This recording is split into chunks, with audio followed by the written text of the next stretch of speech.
merci pour la question. Elle est très très difficile parce qu'elle en appelle à l'émotion. Nous avons crié à tue-tête, nous avons expliqué de plusieurs manières, mais nous avons eu l'impression de ne pas être compris durant toutes ces années. Donc, je bénis Dieu et je reçois avec satisfaction la justice, la décision de la justice. C'est des choses qui vous viennent parfois et qui vous laissent le goût du trop tard ou de tardivité. Parce que je développe le sentiment de tristesse, profonde tristesse. J'étais à Canada.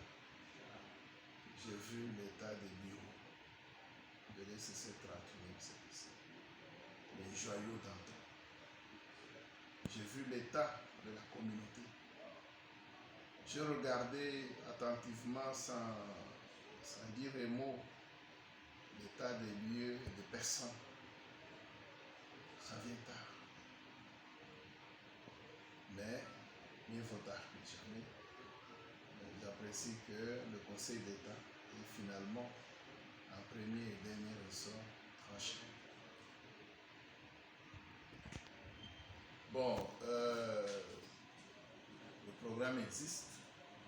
Ce n'est pas opportun de l'annoncer maintenant.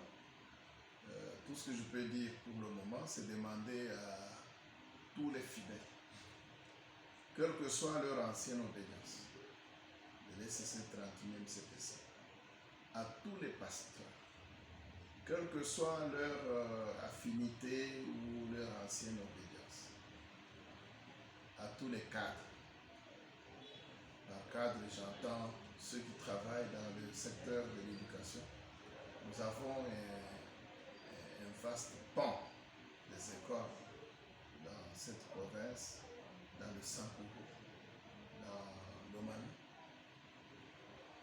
Je pense aux cadres qui sont dans le secteur médical, dans les hôpitaux, les centres de santé, aussi encore, de se considérer comme membres de l'ECC 31e CPC et qu'ils devraient travailler pour celle-ci, non pas en attachement ni à mon frère qui va laisser la place, ni à moi, mais plutôt à l'institution, pour le bien du Seigneur, pour le bien de son peuple et pour le bien du peuple congolais.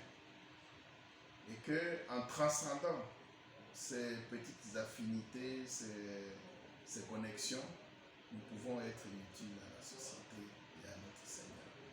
Et donc je voudrais appeler tout le monde, les fidèles, les pasteurs principalement, les cadres que j'ai cités, et même d'autres qui sont dans le développement, dans les différentes activités liées à la communauté, de pouvoir mettre en premier lieu leur appartenance à la communauté.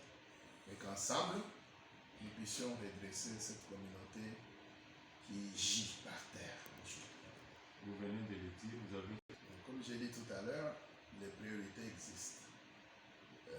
Là où nous avons été arrêtés, nous savons nous retrouver pour reprendre le chemin. Et je vous assure qu'avec la maturité que nous avons acquise et toute l'expérience dans ces moments difficiles, nous savons par où commencer. Et je promets que dans un avenir très proche, ceux qui ont abîmé ne vont plus reconnaître la 31e CPC. Elle sera celle de nos voeux, celle de nos rêves, et le Seigneur sait. Et sur lui nous comptons. Merci. C'est moi qui